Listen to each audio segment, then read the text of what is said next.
سب سے اولا اعلی ہمارا نبی، سب سے بالا والا ہمارا نبی،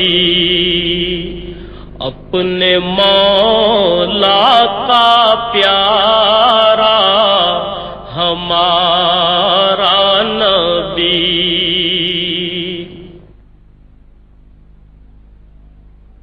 اللہ اکبر، اللہ اکبر۔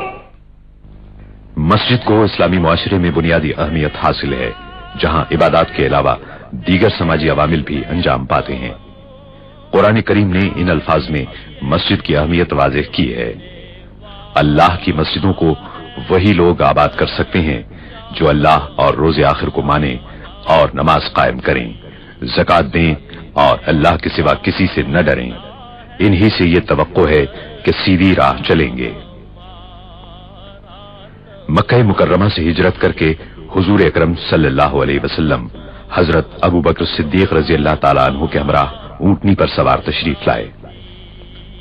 اونٹنی حضرت ابو ایوب انصاری رضی اللہ تعالیٰ عنہ کے مکان کے سامنے رکی۔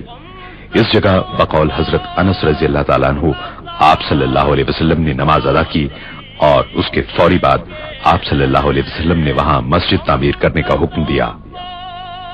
رسول اللہ صلی اللہ علیہ وسلم نے وہ قطع زمین 2 یتیموں سے خرید لیا۔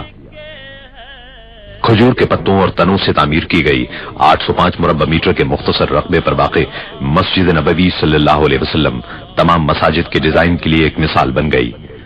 رسول اکرم صلی اللہ علیہ وسلم نے بنفس نفیس اس مسجد کی تعمیر میں حصہ لیا۔ اللہ تعالیٰ نے مسجد نبوی کو بلند مقام عطا فرمایا ہے، جہاں اس کی رحمتوں کی بارش ہوتی اور اس کے بندے ہم وقت اپنے رب کی عبادت میں مشغول رہتے ہیں۔ رسول اللہ صلی اللہ علیہ وسلم نے سن 7 ہجری میں مسجد نبوی میں 2475 مربع میٹر کی توسیع فرمائی۔ 17 ہجری میں حضرت عمر فاروق رضی اللہ تعالیٰ عنہ نے مسجد میں 1100 مربع میٹر کی توسیع کی۔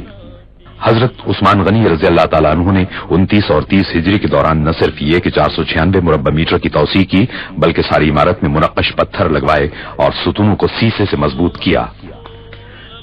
مدینہ منورہ کے اس وقت کے گورنر حضرت عمر بن عبدالعزیز کو خلیفہ ولید بن عبد الملک نے ہدایت کی کہ مسجد کی پرانی عمارت کو گرا کر ازسر نو تعمیر کیا جائے اور اس میں 2369 مربع میٹر کی توسیع کے لیے اطراف کے مکانات خرید کر انہیں مسجد میں شامل کیا جائے۔ نئی عمارت 3 سال کی مدت میں 91 ہجری میں تیار ہوئی، جس میں گنبد اور 2 مینار شامل تھے اور دیواروں اور چھت پر طلائی کام اور نہایت عمدہ میناکاری تھی۔ 161 ہجری میں خلیفہ محمد بن منصور عرف مہدی نے مسجد کو 2450 مربع میٹر کی وسعت دی اور پوری عمارت کو نقش و نگار سے آراستہ کیا۔ 1233 ہجری میں آل عثمان سے تعلق رکھنے والے سلطان محمود نے مسجد کے گنبد کو دوبارہ تعمیر کرایا اور 1255 ہجری میں انہوں نے گنبد پر سبز رنگ کرایا، جس کی وجہ سے وہ گنبد خضرا کہلاتا ہے۔ اس کے بعد کئی صدیوں تک مسجد نبوی صلی اللہ علیہ وسلم میں کوئی بڑی توسیع نہیں کی گئی، حتیٰ کہ 1265 ہجری میں سلطنت عثمانیہ کے سلطان عبد المجید خان نے اسے عروس المساجد بنا دیا۔ انہوں نے شمال اور مشرقی سمتوں میں مسجد کو 1293 مربع میٹر تک توسیع دینے کا کام شروع کرایا۔ کام کی تکمیل میں 13 برس صرف ہوئے۔ مسجد حرام کے بعد مسجد نبوی صلی اللہ علیہ وسلم تمام مسلمانوں کے لیے دوسری مقدس ترین مسجد ہے، جہاں وہ دنیا کے کونے کونے سے زیارت اور عبادت کے لیے حاضر ہوتے ہیں۔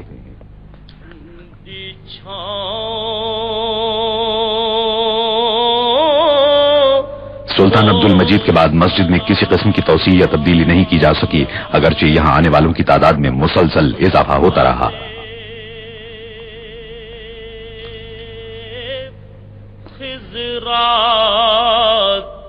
لوگوں کی بڑھتی ہوئی تعداد کے پیش نظر شاہ عبدالعزیز السعود نے 1368 ہجری میں مسجد نبوی صلی اللہ علیہ وسلم میں توسیع کا فرمان جاری کیا۔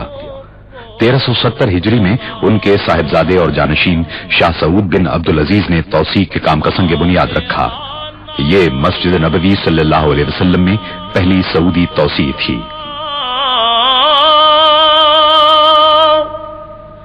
جو طواف روضائے اقدس کرے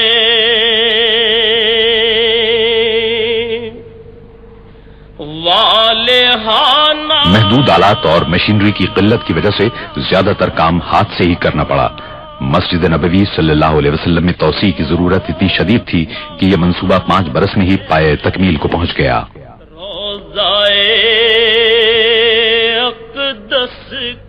اس توسیع سے ترکی کے عثمانی دور کی مسجد کا رقبہ دگنا ہو گیا اور مسجد نبوی صلی اللہ علیہ وسلم میں تبدیلیوں کے ایک جامع عمل کا آغاز ہوا۔ وجد کرتی ان ہواؤں کو سلام۔ فضائی سفر کا سلسلہ شروع ہونے کے بعد سے عازمین حج اور عمرہ کرنے والوں کی تعداد میں تیزی سے اضافہ شروع ہوا۔ 1375 ہجری میں عازمین حج کی تعداد 1 لاکھ تھی، جو 1390 ہجری میں 10 لاکھ ہوئی اور اس کے بعد کے عشرے میں 20 لاکھ تک جا پہنچی۔ بعض ماہرین کی پیشگوئی ہے کہ آئندہ عشرے میں عازمین حج کی تعداد 50 لاکھ ہو جائے گی۔ 1393 ہجری میں شاہ فیصل نے عازمین حج کی بڑھتی ہوئی تعداد کے پیش نظر شیڈ تعمیر کرانے کا حکم دیا، تاہم اس کا مستقل حل تلاش کیا جانا ابھی باقی تھا۔ جو مدینے کے گلی کوچوں میں 1402 ہجری میں خادم حرمین الشریفین شاہ فہد بن عبدالعزیز نے مسجد نبوی صلی اللہ علیہ وسلم میں ایک مرتبہ پھر توسیع کرنے کا فرمان جاری کیا۔ خادم حرمین الشریفین کی ذاتی نگرانی میں 3 سال کے مطالعے اور جائزے کے بعد مسجد کی توسیع کا نقشہ تیار کر لیا گیا، جس کے نتیجے میں مسجد کو اس کے موجودہ رقبے کے مقابلے میں 5 گنا توسیع دینا تھا، اور رسول اللہ صلی اللہ علیہ وسلم کے دور کی مسجد کے مقابلے میں اس کی توسیع 100 گنا تھی۔ ان فقیروں 9 صفر 1405 ہجری کو خادم حرمین الشریفین نے اس عظیم الشان توسیع منصوبے کا سنگ بنیاد رکھا۔ اور گداؤں کو سلام۔ شاہ فہد نے منصوبے کی تکمیل کی مدت 6 سال مقرر کی۔ اس میں بہترین تعمیراتی سامان اور جدید ترین تعمیراتی طریقوں کے استعمال کا فیصلہ کیا گیا۔ خادم حرمین الشریفین کی خواہش تھی کہ ایک ایسا مرکز تیار کیا جائے جہاں عبادت گزاروں اور شہریوں کو بہترین سہولتیں اور خدمات فراہم کی جا سکیں۔ چنانچہ ایک ماسٹر پلان تیار کیا گیا جس میں رسول اللہ صلی اللہ علیہ وسلم کے دور کے پورے مدینہ منورہ کو مسجد میں شامل کر لیا گیا۔ صبح اور شاموں کو سلام۔ قدیم شہر صدیوں سے عازمین حج کی خدمت کر رہا تھا، لیکن ان کی بڑھتی ہوئی تعداد نے صورتحال کو پیچیدہ بنا دیا اور شہر میں جدید ترین سہولتوں کی فراہمی کے لیے مسجد نبوی صلی اللہ علیہ وسلم کی توسیع بنیادی اہمیت کی حامل تھی۔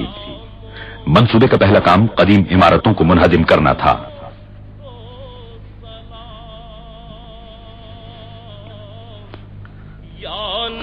منہدم کرنے کا تمام کام دھماکہ خیز مواد کے استعمال کے بغیر ہی مکمل کر لیا گیا۔ مٹی سے بنائے گئے روایتی مکان آسانی سے گرا لیے گئے، لیکن کنکریٹ سے تعمیر کی گئی جدید عمارتوں کو منہدم کرنے کا کام کہیں زیادہ مشکل اور خطرناک تھا۔ اس کا حل انجینئروں نے یہ نکالا کہ ایسی عمارتوں کی بنیادوں کو ایک خاص حد تک کمزور کر دیا جائے، جس کے بعد انہیں گرانا مشکل نہیں رہا۔